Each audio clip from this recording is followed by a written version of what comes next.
आप देख रहे हैं न्यूज इंडिया, आपके साथ मैं रचना बंसल। पूर्व पाकिस्तानी प्रधानमंत्री इमरान खान जेल में है, लेकिन उनकी आवाज अब सिर्फ जेल की सलाखों के पीछे ही नहीं बल्कि सोशल मीडिया पर भी दबाए जाने का आरोप लग रहा है। इमरान खान की पूर्व पत्नी जेमिमा गोल्डस्मिथ ने सोशल मीडिया अकाउंट एक्स यानी कि पूर्व ट्विटर के मालिक एलॉन मस्क से सीधी अपील की है। जेमिमा का कहना है कि इमरान खान के साथ हो रही ज्यादतियों पर वो जो पोस्ट कर रही हैं उन्हें जानबूझकर लोगों तक पहुंचने नहीं दिया जा रहा। और ये सवाल सिर्फ सोशल मीडिया का नहीं बल्कि पाकिस्तान की उस सियासत का भी है जहां पर सत्ता का रिमोट कंट्रोल आज भी वर्दी के हाथ में बताया जाता है। पाकिस्तान के नेता जानते हैं कि सेना के खिलाफ बोलना सियासी आत्महत्या से कम नहीं। यही वजह है कि बहुत कम मंत्री या फिर नेता कैमरे पर सेना की भूमिका को स्वीकार करते हैं। ख्वाजा आसिफ के एक बयान ने मानो भूचाल ला दिया है। बयान इस मायने में बेहद अहम है, पाकिस्तान की सच्चाई से दुनिया भी वाकिफ है, चाहे अमेरिका हो चीन हो, ये सब जानते हैं कि असल फैसले सिविल सरकार नहीं बल्कि पाकिस्तानी सेना लेती है। यही वजह है कि विदेशी ताकतें भी सीधे फौज से डील करती हैं। जेल में इमरान है, एक्स पर जेमिमा है और बीच में सवालों के घेरे में अभिव्यक्ति की आजादी। रिपोर्ट देखिए।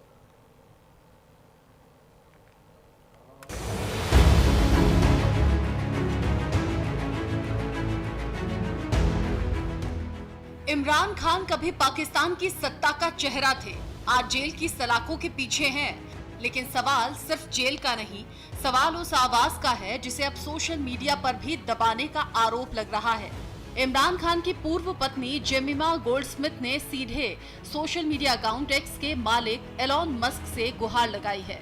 जेमिमा का आरोप है कि इमरान खान के साथ हो रही ज्यादतियों पर जो अपडेट वो एक्स पर साझा कर रही हैं, उनकी रीच जानबूझकर सीमित कर दी गई है।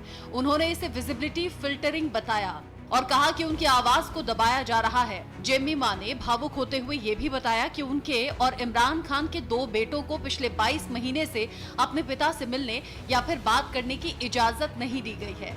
एक माँ के लिए इससे बड़ा दर्द शायद कुछ नहीं हो सकता। जेमिमा का कहना है कि जेल में इमरान की पूर्व पत्नी जेमिमा ने गुहार लगाई। जेमिमा ने एलॉन मस्क से मदद मांगी, एक्स अकाउंट की विजिबिलिटी बढ़ाने की मांग, एलॉन मस्क से इमरान की कैद का जिक्र किया। इमरान खान को लगातार प्रताड़ित किया जा रहा, बात रखने का एक्स ही एकमात्र स्वतंत्र मंच। आपने अभिव्यक्ति की आजादी का वादा किया था, न कि ऐसी आजादी का जिसे कोई सुने ही नहीं। मेरे अकाउंट की विजिबिलिटी ठीक कीजिए। दिलचस्प बात यह है कि एलॉन मस्क खुद एक्स को फ्री स्पीच का सबसे बड़ा मंच बताते रहे हैं, लेकिन जेमिमा की शिकायत ने इस दावे पर सवाल खड़े कर दिए। क्या इमरान खान से जुड़ी हुई खबरों को जानबूझकर सीमित किया जा रहा है?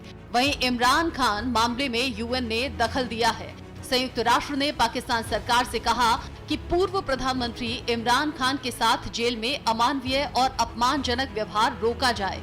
यूएन ने उनके लंबे एकांत कारावास को तुरंत समाप्त करने की मांग की। इमरान मामले में यूएन का दखल। यूएन ने पाकिस्तान सरकार को निर्देश दिए, जेल में इमरान से अमानवीय सलूक बंद हो, हालात टॉर्चर या फिर अमानवीय व्यवहार के बराबर। पाक सरकार तत्काल कदम उठाए, इमरान के एकांत कारावास को समाप्त किया जाए, इमरान के मौलिक अधिकारों की रक्षा सुनिश्चित की जाए। लेकिन पाकिस्तान के लिए ये कोई नई कहानी नहीं है। 1947 में मुल्क बनने के बाद से यहाँ लोकतंत्र से ज्यादा ताकत हमेशा बंदूक के पास रही है। कभी तख्ता पलट के जरिए तो कभी पर्दे के पीछे से कहा जाता है कि पाकिस्तान की सत्ता का रिमोट कंट्रोल रावलपिंडी में है। इसी बीच पाकिस्तान के रक्षा मंत्री ख्वाजा आसिफ के बयान ने सियासत में भूचाल ला दिया। सियालकोट में उन्होंने सीधे तौर पर पूर्व आईएसआई प्रमुख lieutenant general retired Faiz Hamid को 2017 में नवाज शरीफ की सरकार गिराने का जिम्मेदार ठहरा दिया।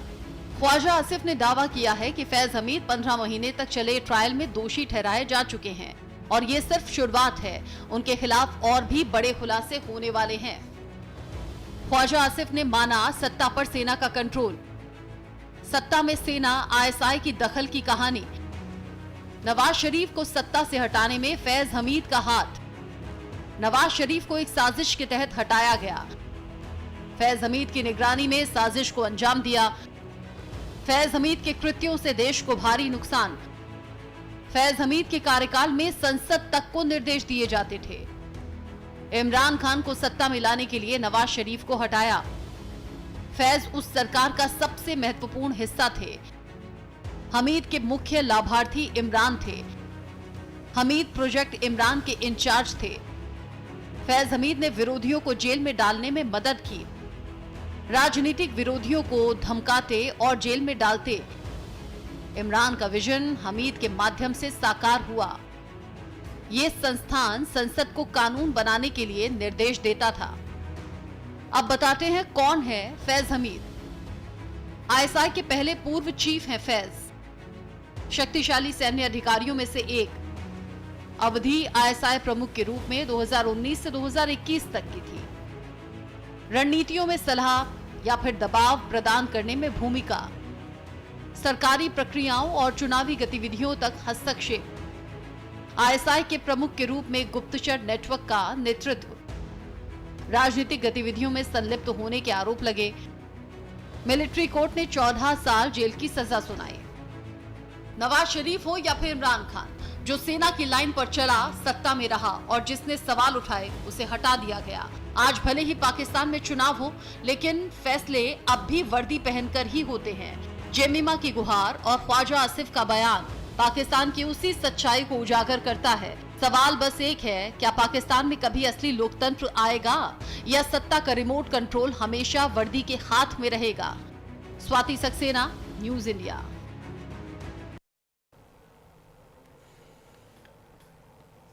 पाकिस्तान में जो हालात हैं और इमरान खान जिस तरीके से जेल में है और उस पर ख्वाजा आसिफ का ये बयान, अब पाकिस्तानी के जो लोग हैं वो इसके बारे में बात कर रहे हैं और साथ ही साथ सियासी गलियारों में हलचल भी तेज है। मेरे साथ में बात करने के लिए lieutenant colonel retired JS Sodhi sir जुड़ गए हैं डिफेंस एक्सपर्ट के तौर पर, और निपुण आलम बयान जी मेरे साथ में जुड़ गए हैं विदेश मामलों के जानकार के तौर पर। आप दोनों का ही न्यूज इंडिया पर बहुत स्वागत है। कर्नल सोढ़ी, सबसे पहले मैं आपसे पूछना चाहूंगी, पाकिस्तान में सेना के हाथ में कमान रहती है, सेना के हाथ में पूरा होल्ड रहता है, ये पाकिस्तान की हिस्ट्री बताती है, लेकिन उस बात को यूं खुलकर स्वीकार अगर पाकिस्तान के मंत्री कर रहे हैं तो उसे कैसे देखें? जय हिंद रचना जी, ये मेरा सौभाग्य कि मैं आपके न्यूज चैनल पर हूं और विख्यात को पैनलिस्ट के साथ हूं। पाकिस्तान को 78 साल हुए एक देश के रूप में उभरे और 78 सालों में से 38 सालों का तो सीधा फौज का वहां पे शासन रहा है और बाकी के 40 साल, जैसे आपने ओपनिंग ग्राफिक में बिल्कुल सही बताया, पर्दे से पीछे सेना ने पाकिस्तानी सरकारों को पूरी तरह नियंत्रित किया है। तो अभी ख्वाजा आसिफ का ये बयान आना, ये कोई हैरानी या चौंकाने वाली बात नहीं है, क्योंकि ये तो पाकिस्तान का बच्चा क्या पूरी दुनिया का आदमी जानता है कि वहां पे यही चीज होती है। सब कुछ पाकिस्तानी सेना के कहने पे ही चलता है। बल्कि पाकिस्तानी सेना के एक NGO है जिसका नाम है फौजी फाउंडेशन, और पाकिस्तान में थोड़ा जो भी नमक से स्टील बनता है, थोड़ा बहुत जो बनता है, ज्यादा तो नहीं, हाँ। उसमें पूरा जो उसमें इंटरेस्ट है वो फौजी फाउंडेशन का है। तो चाहे सियासी तौर पे हो, चाहे आर्थिक तौर पे हो, सुरक्षा के तौर पे तो है ही है। हर पॉसिबल मुमकिन डायमेंशन में पाकिस्तान में सिर्फ और सिर्फ पाकिस्तानी सेना का दबदबा है। आपने कहा पाकिस्तान में सिर्फ और सिर्फ पाकिस्तानी सेना का दबदबा है और ये किसी से छिपा नहीं है।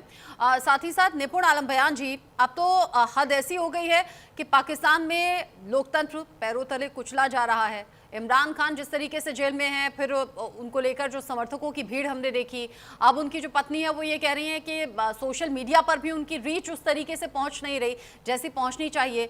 यानी कि क्या पाकिस्तान में लोगों की आवाज दबाने के साथ साथ जो सेना का होल्ड है वो क्या अब सोशल मीडिया पर भी नजर आ रहा है? देखिए रचना, बिल्कुल सही आपने कहा, और अभी कल हमारे जो सोढ़ी सर हैं उन्होंने बिल्कुल स्पष्ट रूप से बताया। मैं तो हमेशा कहता है रचना जी कि पाकिस्तान को चलाने वाले ट्रिपल ए यानी कि अल्लाह, आर्मी और आपका अमेरिका। अल्लाह से मेरा मतलब यहाँ पे ईश्वर से नहीं, अल्लाह से मेरा मतलब है रेडिकल ग्रुप से। और आर्मी जो प्रेजेंट में, देखिए आर्मी ने एक नया तरीका चुना है। पहले तो आर्मी कूप किया करती थी, यानी कि शक्तियों को अपने पूरे हाथ में लेती थी, कैसे तख्ता पलट कर। लेकिन अब आर्मी ऐसे काम नहीं करती। आर्मी क्या करती है, अपने मन पसंद की सरकार को बिठाती है। पहले मुनीर से पहले बाजुआ थे, बाजुआ ने इमरान खान को लाए थे, लेकिन जब इमरान खान ने सेना के खिलाफ बगावत की तो इमरान खान को जेल में डाल दिया गया, शहबाज शरीफ को लाया गया, और उसको लाने के बाद मुनीर ने पूरी होलसेल पावर जो है अपने हाथ में ले ली है। आप समझिए कि शक्तियों का केंद्रीकरण यानी कि सेंट्रलाइजेशन ऑफ द पावर आज किसके पास है? मुनीर के पास में है। मुनीर ये कहते हैं 4-5 दिन पहले पाकिस्तान की सेना ये कहती है इमरान खान के बारे में कि Imran Khan is a national threat, कि इमरान खान जो है वो देश के लिए क्या है? एक खतरा है, थ्रेट्स है।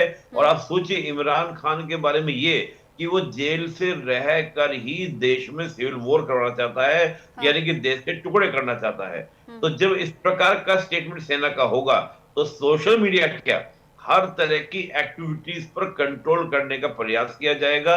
और आज अमेरिका की पूरी बैकिंग है किसको? सेना को। और आप जिनका भी हम लोग ट्विटर की हम बात करें, फेसबुक की बात करें, हम जिसकी भी बात करेंगे, सब पर होल्ड किसका है? अमेरिकन कंपनीज का है।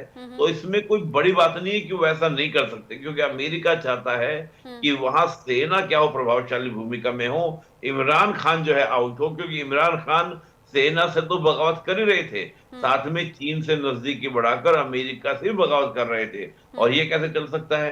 क्योंकि पाकिस्तान को चलाने वाला ट्रिपल ए है। इमरान से लेकर नवाज तक ऐसे कई अलग अलग एग्जाम्पल्स हैं जहां पर सेना ने तख्ता पलट जैसे हालात यहां पर खड़े कर दिए और सत्ता में बैठे हुए नेताओं को अलग कर दिया गया। कर्नल सोढी, आपको लगता नहीं कि अगर ख्वाजा आसिफ की तरफ से बात कही गई है तो ये तो अपने आप में जो सेना है उसे ऊपर उठा दिया गया, सरकार का कद खुद गिरा दिया गया, ये जानबूझकर किया गया, किसी के कहने पर किया गया होगा या कोई मजबूरी में कहा गया होगा? रचना जी, ये कोई मजबूरी में नहीं कहा गया, ना कि किसके कहने पे, ये अंदर से बात निकली ख्वाजा आसिफ की और उनकी बिल्कुल सही बात निकली अंदर से। देखिए वो कहावत है ना कि आप दुनिया का बेवकूफ कुछ समय के लिए बना सकते, लेकिन पूरी दुनिया का बेवकूफ हमेशा नहीं बना सकते। सच ने तो सामने आना ही आना है। तो ख्वाजा आसिफ ने जो ये बात कही बड़ी सोच समझ के कही, क्योंकि ख्वाजा आसिफ भी अगर सत्ता में है तो वो भी सेना की वजह से ही है। तो आदमी जो गुलाम होते हैं या वो इंसान जिनके पास मेरिट नहीं होती और किसके कहने पे बनते हैं, तो वो अपने आका को तो सलाम या धन्यवाद करते हैं। तो ये ख्वाजा आसिफ का ये पाकिस्तानी सेना को धन्यवाद कहने का तरीका है कि भी पाकिस्तानी सेना की वजह से ही मैं आज कुर्सी पे बैठा हूं। तो और जो ख्वाजा आसिफ ने ये बात कही, ये सिर्फ ख्वाजा आसिफ की दिल की बात नहीं है, ये जितने 23 करोड़ पाकिस्तानी हैं ये सबकी ये दिल की बात है। क्योंकि आम पाकिस्तानी नागरिक भी ये जान चुका तो है ही है, वो अब कंफर्टेबल भी है कि भाई पाकिस्तान की सेना चला रही है। उसका कारण ये है रचना जी कि 1947 से पाकिस्तानी सेना ने पाकिस्तान में ऐसा एक भ्रम और झूठ का डर बिठा के रखा है कि अगर पाकिस्तानी सेना का दबदबा कम हुआ और अगर पूरी राजनीति पाकिस्तान के राजनेताओं के पास गई तो भारत हमला करेगा और भारत पाकिस्तान को पूरी तरह अपने देश में शामिल कर लेगा। ये जो झूठी बातें वहां पे भ्रम फैलाया जाता है, जो धर्मों को बांटने की बात वहां पे बार बार होती है, हाँ। ये सिर्फ इसलिए होती है कि पाकिस्तानी नागरिक में डर बैठे। और आदमी में जब डर बैठता है तो कहीं ना कहीं सहारे की तलाश करता है और पाकिस्तानी नागरिक अपने देश की खातिर सहारे की तलाश में सिर्फ पाकिस्तानी सेना के साथ ही चिपकते हैं। जिस तरीके से आपने बताया, अच्छा आपने कहा ख्वाजा आसिफ ने जानबूझकर ये सिचुएशन बताई है और सेना का कद बढ़ा दिया है, ये बताया है कि सेना के हाथ में क्या पावर होती है, किस तरीके से सत्ता सेना के हाथों ही चलती है। लेकिन निपुण आलम बयान जी, अगर किसी भी देश से इस तरह की खबरें सामने आती हैं तो उसकी ग्रोथ पर कैसा असर होगा? अगर ये सीधे तौर पर वहां के मंत्री बता दें कि सेना के हाथ में ये पावर है या सेना ने इससे पहले ऐसा ऐसा किया है, ये तो किसी भी देश में फिर लोकतंत्र पर सवाल नहीं उठते क्या? देखिए, पाकिस्तान के बारे में तो आज की स्थिति ये है कि अगर आज अमेरिका उसको बैक ना करता, अमेरिका सपोर्ट ना करता, तो कोई भी स्थिति पाकिस्तान की बेटर नहीं थी।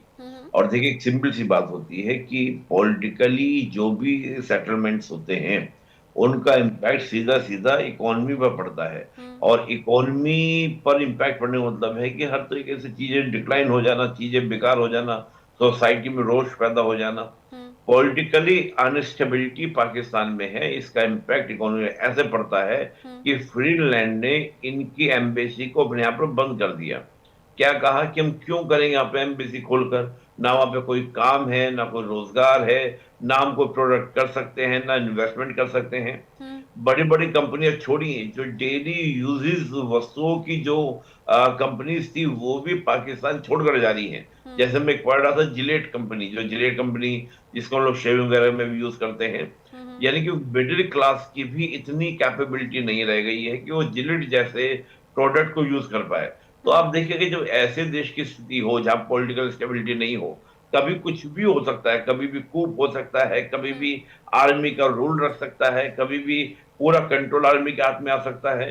तो ऐसे में कोई भी व्यक्ति ऐसी जगह इन्वेस्टमेंट करने में 10 बार सोचता है कि मैं ऐसी जगह इन्वेस्टमेंट करूं या ना करूं। ये सिचुएशन आपको देखने को मिलेगी कहां पर? पाकिस्तान में। तो ये निश्चित रूप से बात है कि डेमोक्रेसी होगी, तो डेमोक्रेसी अगर हेल्दी डेमोक्रेसी होगी हाँ। तो वो आपके यहाँ पर स्टेबिलिटी को शो करती है, आपके लॉन्ग टर्म विजन को शो करती है कि आपके यहाँ पर एक स्थिरता होगी, सिक्योरिटी होगी, उन सबको वो क्या करेगी? आपका वो सिक्योर करेगी। तो ये जो पाकिस्तान में इनसिक्योरिटी है, इन सब की वजह यही है।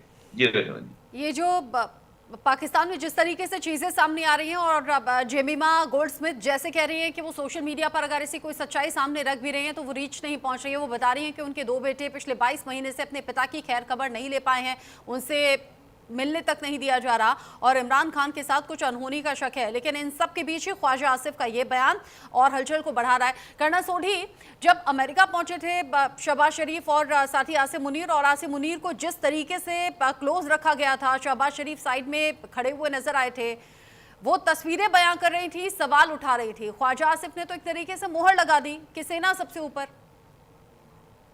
बिल्कुल रचना जी की देखिए, जिस तरह से 3 बारी असीम मुनीर वॉशिंगटन गया है और तीनों बारी व्हाइट हाउस में कितनी जोशों के साथ उसका स्वागत हुआ है। एक बारी डोनाल्ड ट्रंप ने तो असीम मुनीर के साथ दोपहर का भोजन भी खाया, जो आज तक कभी चाहे अमेरिका या पाकिस्तान की इतिहास में नहीं हुआ, जहां पे उन्होंने किसी पाकिस्तानी सेना के चीफ को भोजन के लिए बुलाया हो। तो ये तो साफ दिखाता है कि पाकिस्तान में जो पूरी ताकत है वो एक ही शख्स के पास है और वो है पाकिस्तान का सेना अध्यक्ष। और जिस तरह से असीम मुनीर ने इस साल 27वां कॉन्स्टिट्यूशन अमेंडमेंट करा के और ज्यादा पावर ले ली है कि वो चीफ ऑफ डिफेंस फोर्सेस भी बन गया है और जब तक वो चाहेगा वो कुर्सी पे बैठेगा। उसने तो मतलब कि अपने सेना की ताकत पे तो इतनी बड़ी मोहर लगा दी कि पाकिस्तान में अगर कोई अब कोशिश भी करेगा, वैसे तो कोई करता नहीं है, लेकिन थोड़ी बहुत कोशिश अगर सोचेगा भी तो उसका हश इतना बुरा होगा कि दोबारा कोई साहस नहीं करेगा पाकिस्तानी सेना के खिलाफ एक बयान भी देने के लिए। तो चाहे अमेरिका हो चाहे कोई भी दूसरा देश हो दुनिया का, वो अच्छी तरह जानते हैं कि पाकिस्तान के साथ अगर हमें बातचीत करनी है, पाकिस्तान के साथ अगर हमें कोई काम है, तो एक ही इंसान है जो जिसे हमें अप्रोच करना चाहिए, वो है पाकिस्तान का सेना अध्यक्ष। बल्कि पाकिस्तान का सेना अध्यक्ष तो de facto Pakistan corporate Pakistan का चीफ एग्जीक्यूटिव ऑफिसर है, क्योंकि पाकिस्तान में जो भी आर्थिक गतिविधि होती है उसमें पाकिस्तानी सेना का हाथ होता है। तो वो सेना अध्यक्ष भी है, वो पाकिस्तान का आका भी है और चीफ एग्जीक्यूटिव ऑफिसर भी है। तो सारी ताकत तो एक ही शख्स के पास है, वो है पाकिस्तानी सेना अध्यक्ष। बिल्कुल सही कहा आपने, और इसीलिए कहते हैं पाकिस्तान का जो भविष्य है वो गर्त में नजर आता है और पाकिस्तान लगातार जिस गड्ढे में है वो गड्ढा और गहरा होता हुआ नजर आता है और पाकिस्तान की राह पर ही चल रहा है आजकल बांग्लादेश भी, तो वो भी इसी रास्ते पर है। अभी हमारे साथ में जुड़ने के लिए कर्नल सोढी आपका भी और निपुण आलम बयान जी आपका भी बहुत बहुत शुक्रिया, आप दोनों का साथ में जुड़ने के लिए, इस डिस्कशन में साथ में रहने के लिए। छोटा सा ब्रेक यहाँ पर ले रहे हैं, लौटेंगे।